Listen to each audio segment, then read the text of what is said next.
right, everybody. This is a quick video blog. As y'all know, I call myself or accept the term Hotep, right? I call myself a Hotep. I have no problems with it. The derogatory use of it is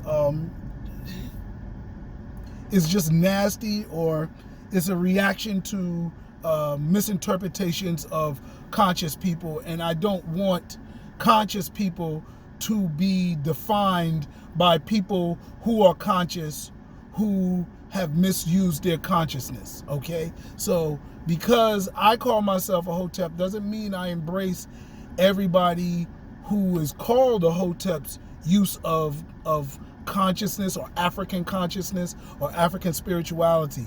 I call myself a Hotep to be a good example of what using consciousness is for people, to people and black people, African people throughout the diaspora, so not to come off, not for it to be used to be so anti anything, women, homosexuality, all of that. I'd like to be open and flexible and inspiring, because that's what the teachers of me were to me. My teachers were what the people who use consciousness to me were. When I talk about Dr. Clark, Dr. Ben, those are the people that I learned directly under. And then I also learned under Dr. Leonard Jeffries and James Small and Jacob Crothers, Edward Scobie, Shashi McIntyre, Francis Quest Wilson, Dr. Rosalind Jeffries, Dr. Barbara Wheeler was my main connection to the whole consciousness world. So I tried to do those people, right, justice by calling myself a Hotep. Now, this blog is kind of as my Hotep self, the joy of using African history in my stories. And recently I connected all of my small stories or individual stories together in what I call the Holoverse, right? My first movie was Holla If I Kill You. The first thing I wrote, first work of fiction that got published was Holla If I Kill You. So my universe, my multiverse is called the Holoverse, and it connects pretty much everything right now. I've been able to connect Welcome to Boss Lady's Planet universe.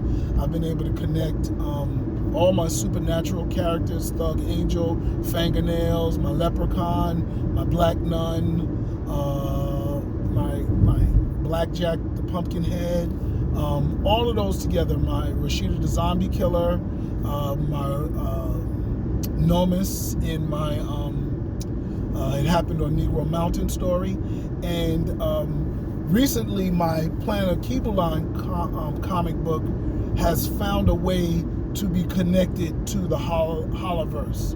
And when I'm writing it, I have so much joy. It's just so fun to find a way to project African values, right? Or Afrocentric values,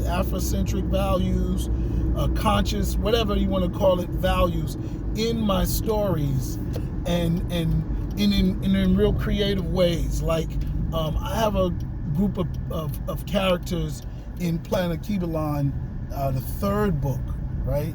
You'll meet a tribe called the Dun Twa, and the Dun Twa are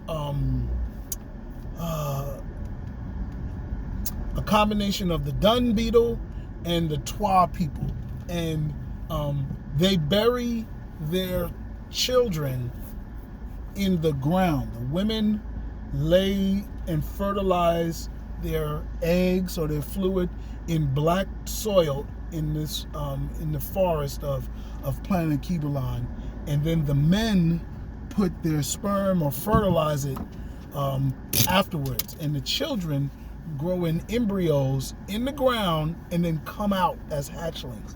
Yo, that's crazy. I know that's not true. That's not anything real, because I am a professional liar. I create these worlds. But the cool thing about it is that I was able to show a group of people having a philosophy that connects them well, in this case it's planet Kibelon, but to the planet, to the soil, because they actually come out of it. And that was kind of motivated by trying to outdo James Cameron and his blue people in Avatar on the planet Pandora, and outdo it in a way of, how can I outdo his depiction of first world people's philosophies? Now, he has, in his world, Pandora, the people connect to the trees, and the trees connect to everything around it, and it connects to the parents, and it connects to the ancestors, connects to the planet. It's amazing what they do with the Tree of Souls, and I like that. However, I wanted to outdo it in a way to show what I learned when I went to the Grand Canyon. When we went to the Grand Canyon, we met with a Native American tribe, because that's where they live, is out there on a reservation, and they run the tourist attraction from Las Vegas. And I asked them, I said, where's your God? Where do who do you come from? And they pointed down, and they said Earth. And I understood that because I study Yoruba, and I'm a Hotep. How about that, all right? My Hotep elements got me to understand. I understood perfect. I was just asking for for my son and for the people around me, for them to say it and hear it from them, right? But I wanted to show that happening to people. I wanted to show people coming out of the ground physically and being birthed from the earth without it having to be some thing hard for Western educated and Christians to understand.